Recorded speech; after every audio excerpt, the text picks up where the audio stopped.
pesquisador do IAC de Campinas, São Paulo, aqui, IAC, IAC, IAC, né? ACA, ACA, né? Associação dos Cafeicultores, mas IAC, então, de Campinas, São Paulo, que é o doutor Bernardo Van Reis, que já está aqui em cima do palco e recebe as nossas boas-vindas. É com o senhor, doutor.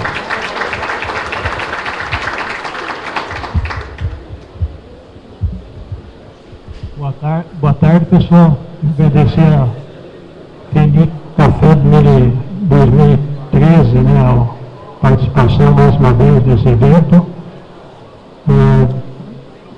O tema que me foi dado, honestamente, depois que eu peguei nele, eu não gostei.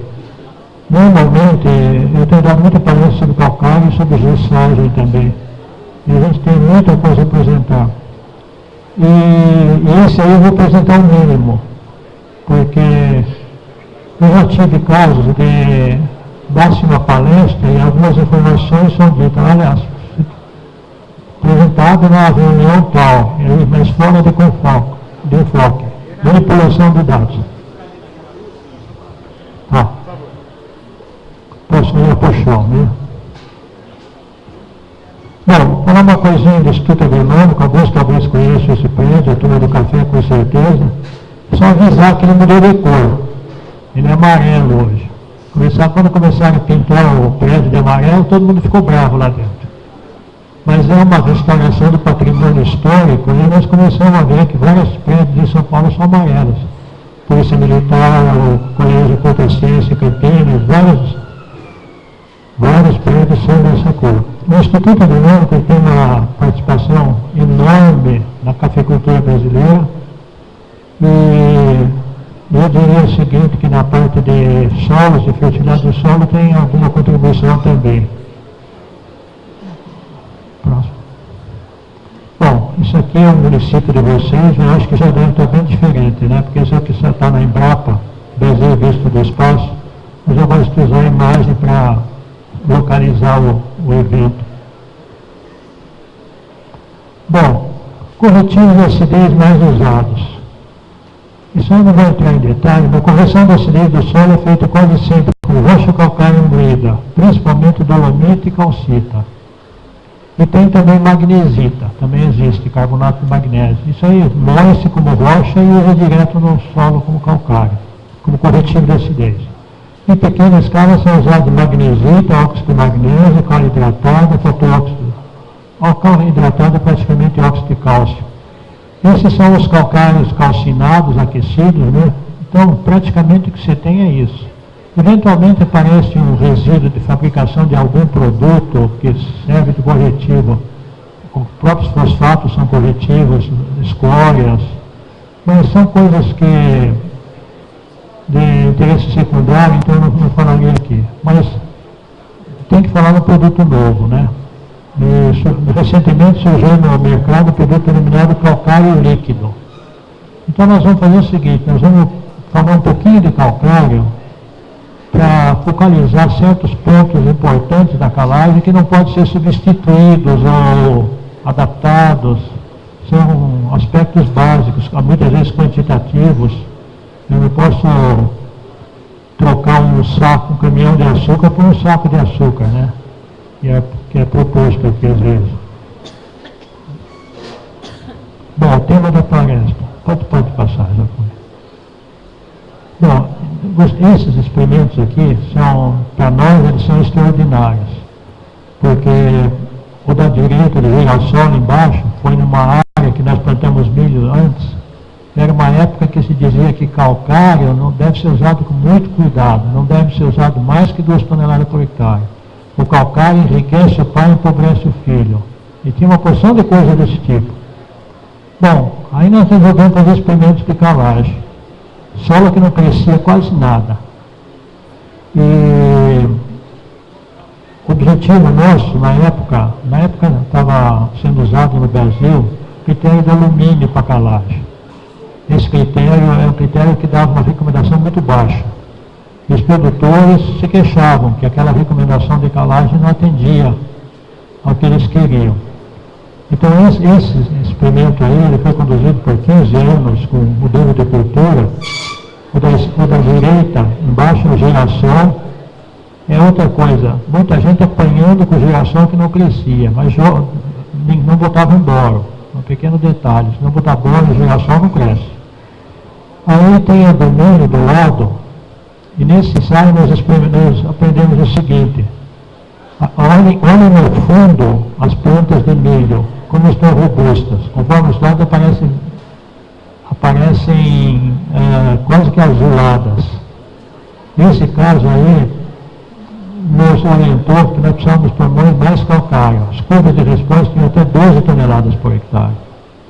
Então isso foi mudando o nosso conceito, as curvas aí mostram a saturação de base com produtividade. E a saturação de base, em muitos casos, é 60%. E aí que nós tiramos esse valor, que vocês veem quem usa a tabela de Campinas, 60% de saturação por bases. O algodão, que é a curva da direita, dá mais que isso. Então temos uma base experimental e científica para fazer calagem. Bom, eu não vou só mostrar sem se preocupar com os números, mas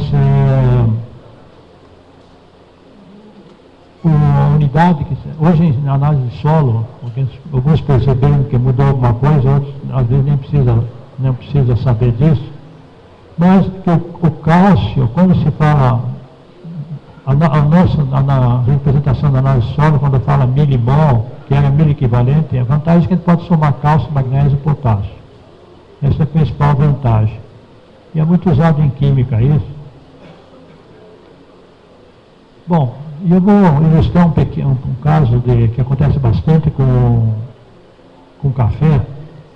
A amostragem de solo em cafezais. A amostra composta da área de 0 a 20 centímetros em 0 a 20 centímetros de profundidade. Em café formado, a amostra de 0 a 20 centímetros na parte do terreno que recebe adubação. E aplicar calcário na superfície da parte adubada do solo. Quer dizer, o calcário tem que ser colocado onde é colocado o adubo. A amostra composta de 20 a 40 centímetros de profundidade, essa é uma novidade que foi introduzida quando começou a história do gesso na agricultura, né? E principalmente pelo pessoal do CPAC. E esse caso é interessante, porque eu no começo fiquei com o pé para trás com a história de gesso lá no CPAC, no Centro Cerrado da Embrapa, né? Porque a gente tem o conhecimento do uso do gesso, que aliás é um produto muito usado no mundo todo em solos alcalinos, solos sódicos. Então, em clima semiárido. E como é que esse negócio aqui, que não é para corrigir nada, está corrigindo? E com o tempo, eu acabei adotando o assunto, tanto que escrevi 2 livros sobre o assunto e mais um monte de trabalhos. E mais uma coisa interessante é o seguinte, essa afirmação sobre o uso do gesso, ela vale para o Brasil Central, não vale para o Rio Grande do Sul. Aí começa a dúvida, eu não vou entrar nesse assunto, mas é questão de propriedade química do solo. Próximo. O perigo da acidificação do perfil do solo. Esse aí eu vou mostrar uns dados aí de um caso, mas quando vocês analisarem, quem quiser usar o uso do calcário líquido na sua propriedade, porque é por facilidade tudo, analisem um pouco isso aí. A acidificação do solo, do perfil, pode comprometer de forma irreversível a produtividade da área.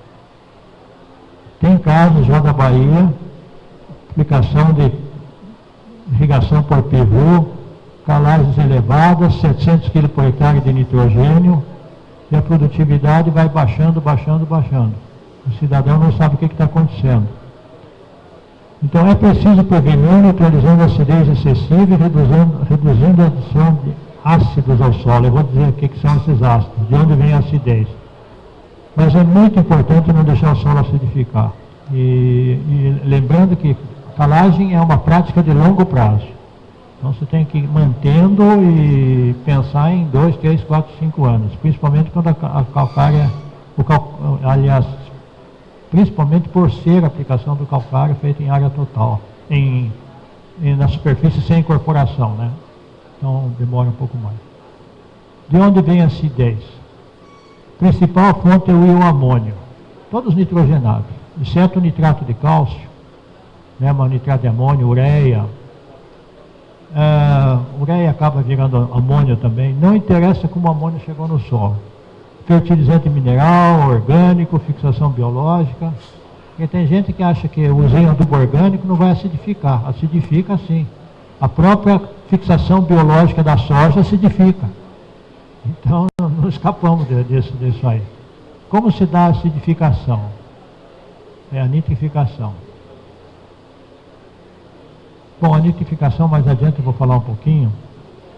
A nitrificação é o processo que transforma amônio em nitrato, que a planta absorve principalmente nitrato. Então é uma reação química. Agora, de onde vem esse amônio? Já falei na parte de adubação, mas no meio ambiente vem de chuva ácida. Por exemplo, regiões de Cubatão, que há algum tempo que muita chuva com a chuva ácida com dióxido de nitrogênio, isso forma ácido nítrico. E tem formação de ácido sulfúrico também. O mesmo, agora falando na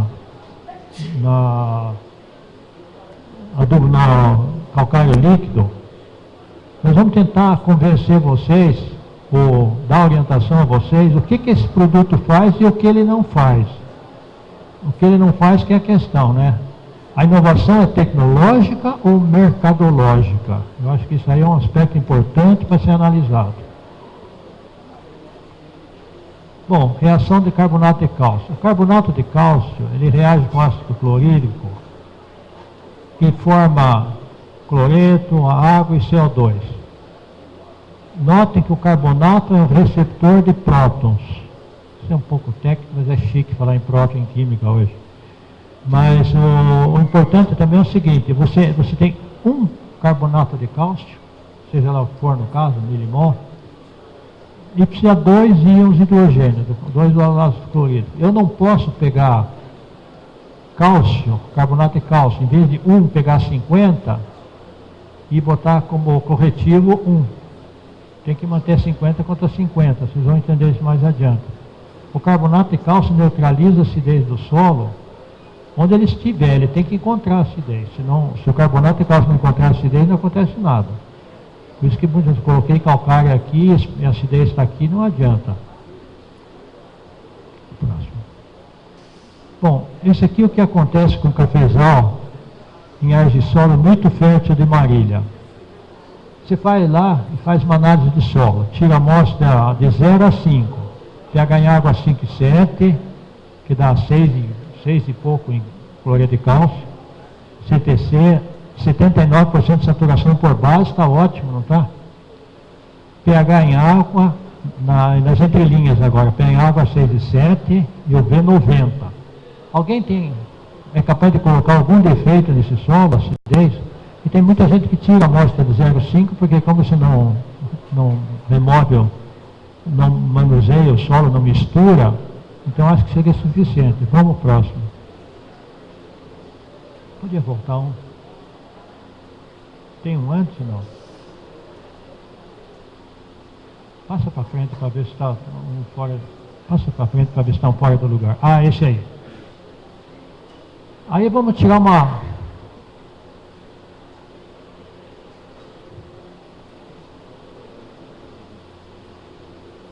Acho que não está funcionando. Uma nova amostragem tirada de 0 a 20, que é a recomendada. E depois 20, 40, 40, 60. Mas o 0 a 20, olhem só, o pH em água, na projeção da copa, caiu 4,1. A saturação em bases caiu a 35. A 40, 60, a coisa está feia. O pH está 3,9 e o V está 16. Nas entrelinhas, é a mesma coisa. Primeira importância é o seguinte, que se a amostra tem que ser retirada a 0,20, senão não mostra que o solo está ácido. O pH desceu, baixou menos do que na projeção, mas baixou também. A mensagem aí é o seguinte, o calcário tem que ser visto também como uma prática em profundidade. E Como evitar a acidificação do solo? Prevenir pela calagem, aplicar calcário na região de acidificação, controlar a aplicação de nitrogênio através da análise foliar e a produtividade esperada. Isso aí são dois detalhes da recomendação de adubação que são muito eficazes. A análise de solo para nitrogênio em café está espetacular. E produtividade esperada, já o pessoal da área de café já usa isso há muitos anos, né? Pode passar. Não, está indo em direção oposta. Não. Pode passar. Pode passar. Como produzir o calcário líquido? Bom, a discussão será feita tendo carbonato de cálcio como referência. Esse produto do calcário líquido, ele está sendo usado e ele pode ser feito com carbonato de cálcio, pode ser feito com carbonato com dolomita. Então eu vou usar carbonato de cálcio como referência, para ficar mais fácil.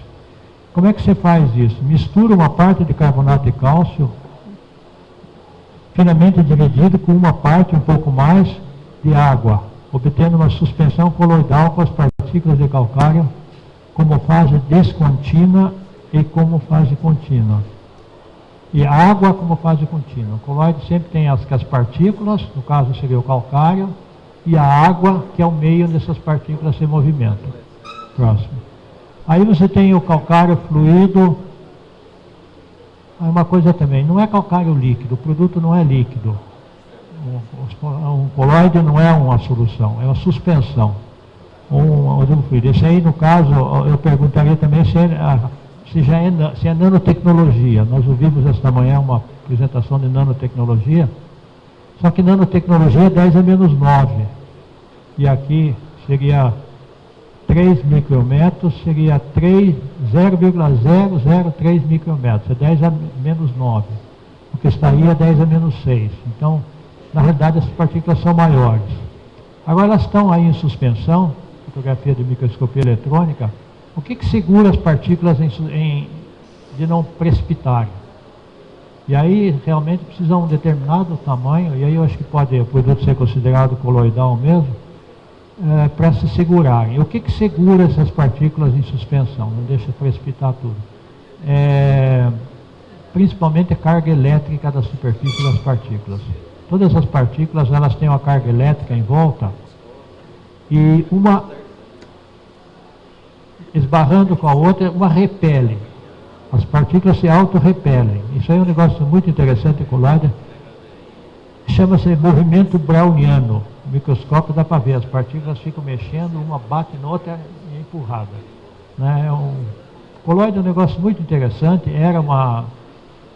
Quando eu fiz pós-graduação, ela estava sendo meio esquecida. Era uma disciplina autossuficiente no começo do século passado. Depois ela foi espalhada nas outras disciplinas todas, que muitos delas fazem uso dela, não existe mais praticamente química coloidal independente. Mas esse aí também não tem nada redondinho, é um processo de moagem. Você tem que ter um material muito fino e misturar com água. Agora, a hora que se mistura carbonato de cálcio com água, você já diminuiu a concentração pelo menos a metade, porque você pôs água, né? Então já diminuiu pela metade, porque uma das alegações que é feita sobre o produto que tem alta concentração de cálcio, não ganha do calcário, de jeito nenhum, se diluiu com água. Próximo.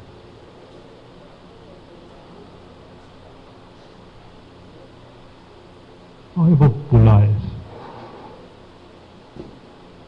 A grande vantagem do calcário fluido é o estado fluido dele, que permite a aplicação mais uniforme. Com mania de ficar olhando para lá, né? Contudo, em quantidades baixas de aplicação. Aí não é reticência, é pontos mesmo. É o seguinte, pode passar isso aí, eu acho que é o mais completo. Como funciona o produto disponível no comércio? Deve ser considerado dois aspectos: o que é o produto e o que dizem que ele faz. Próximo. Registro no Ministério da Agricultura. Corretivos e fertilizantes só podem ser comercializados após passar por avaliação de eficiência por órgão governamental. No caso, o Ministério é bastante rigoroso nisso e esse produto ele é registrado como um adubo foliar contendo cálcio e magnésio. Ele não é registrado para servir como corretivo. E a especificação, a finalidade do produto tem que constar no rótulo. Então, se não consta a finalidade do produto, ele legalmente não pode ser usado. Próximo. Pode falar. Então vem uma outra coisa interessante aí, dosagem. Órgãos oficiais recomendam calcário para a correção da acidez em quantidade de várias toneladas por hectare.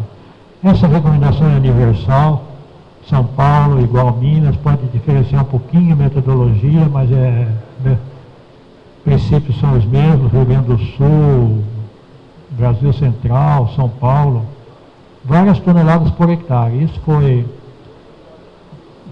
Esses números foram obtidos de experimentação, pesquisa e uma experimentação volumosa, muito ampla no Brasil. Não tem nenhum país que foi tão estudado nas partes da sua fertilidade. Agora, para contrapor algumas toneladas de calcário, o produto é recomendado a base de 10 litros de calcário por hectare. 10 litros de calcário por tonelada. Então, mais uma informação. Próximo. Já acabou? Curtinha mesmo. E eu vou falar mais algumas coisas sobre essa questão do calcário. Tinha uma série de coisas lá que eu ia copiar aqui, mas eu fiquei com raiva e não botei. Que é o seguinte, o produto faz tudo. Você coloca 20 quilos do produto no hectare, incorpora, fica homogêneo o solo, ele melhora a pH e faz o diabo. Depois tem umas propaganda que você põe esses 10 litros, o pH aumenta de 4,5 para 5,5, aumenta de... Tudo aumenta. Com 20 litros de calcário por hectare. É um negócio complicado, porque não tem mais nada escondido aí atrás, hein? Não tem mais slides ainda, não tem mais... Fiz bobagem na passagem.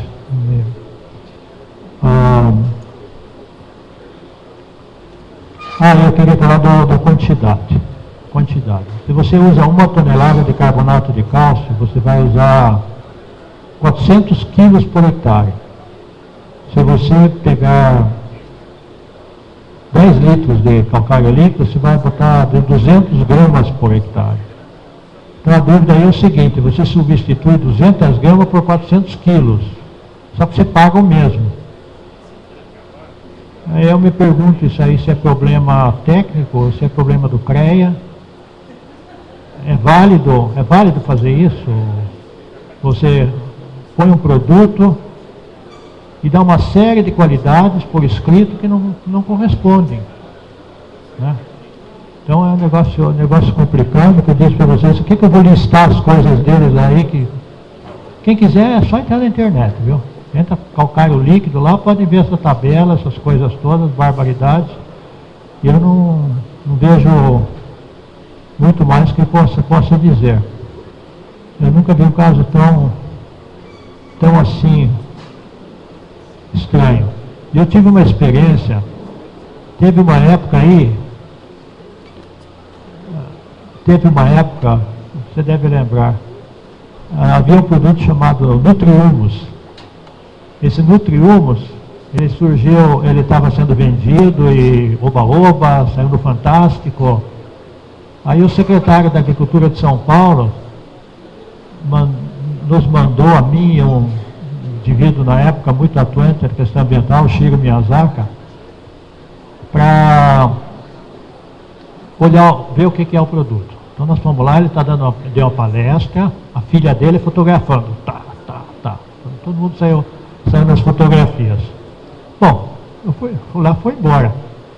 Aí, passa os dias, me telefone ao Elvésio. Não sei se você lembra dessa.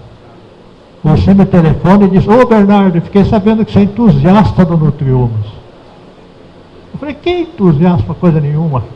O que aconteceu? Aí ele falou que o cidadão foi fazer a apresentação em Minas, aí mostrou as fotos, a apresentação, tudo, aí apontou para mim e disse, veja quem veio prestigiar a minha palestra.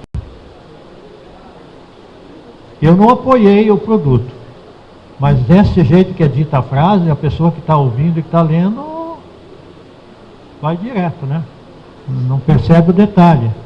E nesse produto já está aparecendo isso também, então tem que tomar cuidado. Apareceu a referência do pesquisador do Rio Grande do Sul, dizendo alguma coisa dele com relação à calagem. Eu fui na internet procurar o nome do cidadão, não é aquilo. Não é mentira, é uma verdade, é uma manipulação de informação. Isso aí é muito complicado, na realidade se você analisar bem, toda a publicidade é manipulação de informação, né? Quem quer vender qualquer coisa é conta. Agora, qual é o limite disso? Será que não tem limite? Porque dá pena, às vezes, você vê um produtor, eu tive caso, entra um produtor na minha sala e diz, olha, vou perder toda a minha plantação de milho. Aí você pergunta, fez isso, fez aquilo, fez isso. Aí não botou a cobertura. Cobertura no milho pode ser metade da produção, né? E aí não foi manipulação, aí foi desinformação. Mas isso aí chama a atenção a gente de uma coisa, nós precisamos investir muito em comunicação. Não só esse tipo de coisa, mas para as pessoas fazerem direito, né? Você vai em alguns lugares que o pessoal não sabe como fazer, né? E hoje em dia, com vamos dizer, a redução da atividade da extensão, né? A mudança de atividade, inclusive, eu acho que cai muito nas cooperativas, como essa aqui, né? Dá uma orientação segura para os produtores. Aliás, é por isso que a cooperativa organiza reuniões como esta, né? Bom, o que eu tinha que dizer é pouco, realmente, não é um assunto que eu pretenda estudar, nem quero mais ouvir falar nisso de preferência, mas estou à disposição de vocês se eu tiver alguma pergunta.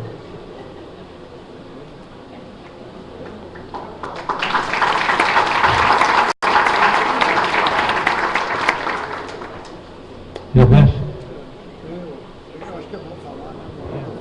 Quer um microfone?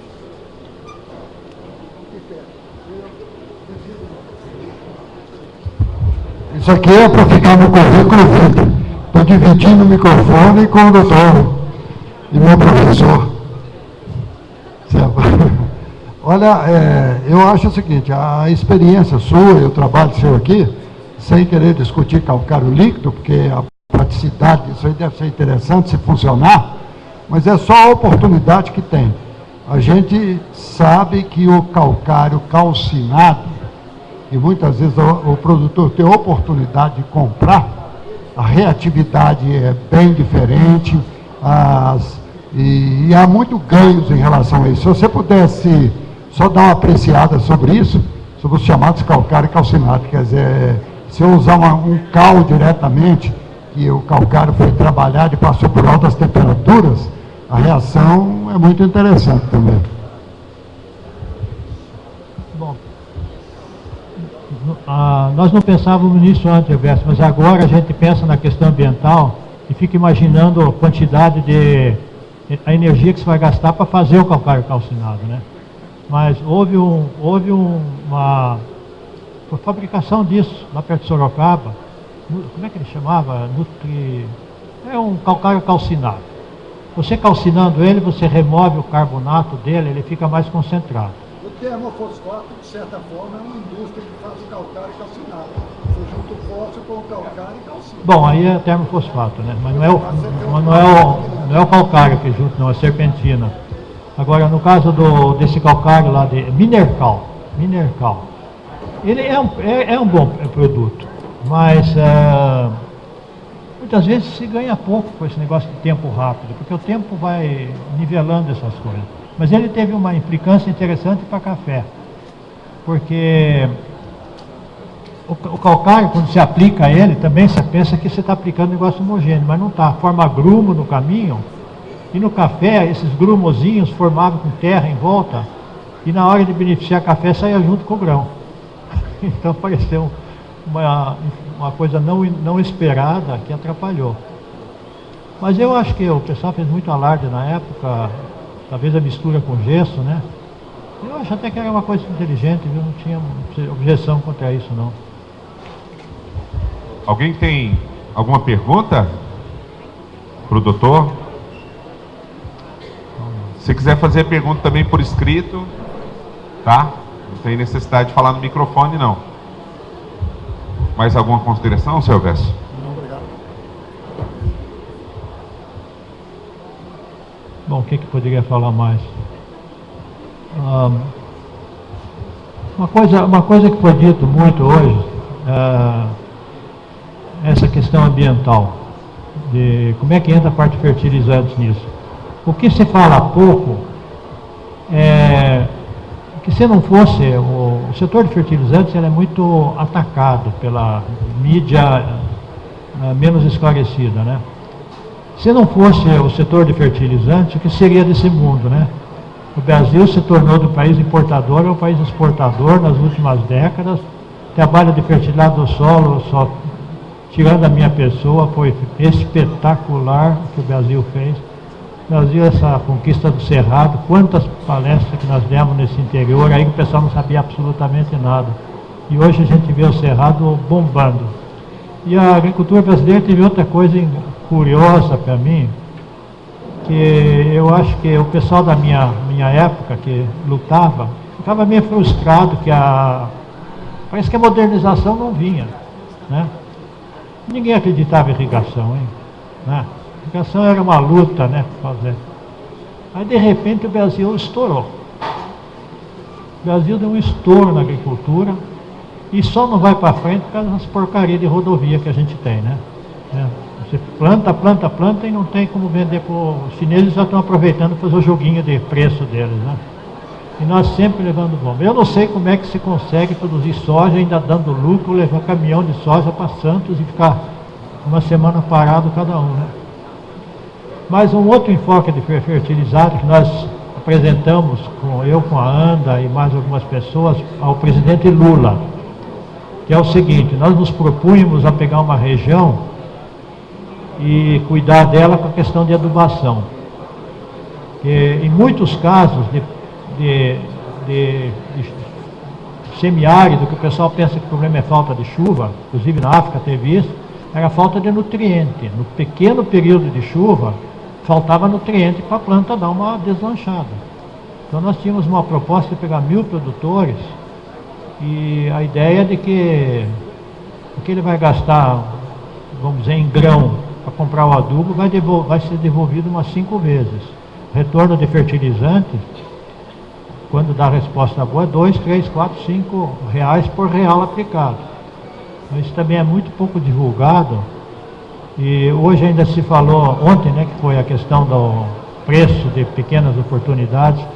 O que não se falou, que eu acho que é uma coisa importante na adubação, é encontrar oportunidade para aumento de produção. É aí que se ganha dinheiro. Não é economizando dinheiro. Muita gente diz, eu vou fazer análise de solo para economizar. Não é isso. Você vai ganhar dinheiro se você descobrir um ponto de deficiência. Por exemplo, está faltando deficiência de boro. Boro, quem conhece sabe que nunca teve deficiência de boro, de repente chega no primeiro ano que dá, derruba metade da produção. Isso aconteceu com a gente no algodão em São Paulo. O pessoal ficou maluco correndo, deu a deficiência de boro, de um ano para o outro, nunca tinham visto. É um alimento móvel, né? Esse ano ele resolveu aparecer. E o pessoal do algodão foi lá atrás do virologista nosso, que chamava Santos Neto, bom em virologia, para saber que vírus era aquele. O virologista esfregou na cara dos fertilólogos, isso aqui é deficiência de boro. Mas são coisas interessantes que não pode deixar faltar. Pode deixar faltar. Se está faltando dinheiro, tira por igual em tudo, mas capriche na adubação, que é um dos pontos que mais se pode ganhar dinheiro. Os dois maiores fatores de custo é adubação, calagem e fitossanidade, né? Fitossanidade você tem que tomar outros cuidados, né? Fazer controle biológico controlado até onde der, e fazer manejo integrado, essa coisa toda. Mas na fertilidade, análise de solo e aplicar as coisas direitinho. E quando aparecer um produto novo, pode ser até que seja bom, mas olhem o que tem, o que ele faz, e para tomar uma decisão boa, né?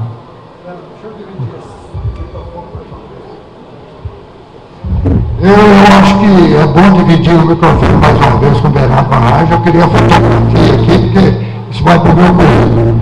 Mas com toda a sua bagagem, a gente convive muito de perto com o problema de ver o pessoal de fertilidade fazer belíssimas exposições e colocar todo o assunto, mas nada disso funciona sem água. Nada do trabalho de fertilidade do solo, você sabe 1000 vezes mais do que eu, que não funciona sem água. Bom, e aí o que acontece é que a gente escuta, e o Brasil trabalha muito no investimento em fertilidade de solo, a gente vê muito trabalho, mas às vezes eu escuto palestras belíssimas, mas a pessoa não menciona a água nem uma vez. E nós da agricultura irrigada, justamente queremos dizer que a única forma de você maximizar esse investimento que você está salientando é quando você tem o equilíbrio de água no solo. E sem isso, quebra muito. Então o Brasil, às vezes, assusta o produtor e faz essas economias porque esqueceu de fazer o equilíbrio com água. Eu queria que você fosse um advogado da agricultura irrigada. No caso da agricultura irrigada, no Brasil é principalmente solos ácidos, né? Não é região de semiárido, temos pouco. Tem que corrigir o solo. Agora, precisa lembrar uma coisa, que a irrigação você precisa de uma estrutura, né? Então não é uma hora ou outra. Na fertilidade tem o instrumento da gessagem, que ainda está um pouco confuso. Cada mês eu mudo de ideia sobre o que é, mas agora estou certo. É uma prática relativamente fácil e a gente recomenda muitas vezes o seguinte: se está em dúvida, pega uma área do hectare aí e taca gesso lá e vê o que acontece. Em relação à água. Água. Está falando isso é para buscar água. Bom, isso aí é um esquema em que se o subsolo for muito ácido, a raiz não entra. Então isso aí, sem irrigação por enquanto, é aproveitar melhor a água da chuva que infiltrou. Isso aí acho que já está bem conhecido, não tão bem implementado, mas bem conhecido. Agora, questão de água e fertilizante, um não vive sem o outro. Não vai querer produzir 10 sacas de café com café irrigado, né? E aí você tem que aumentar a adubação. Eu acho que também é isso aí, nós estamos no caminho certo, viu? Acho que tem que mexer um pouco mais.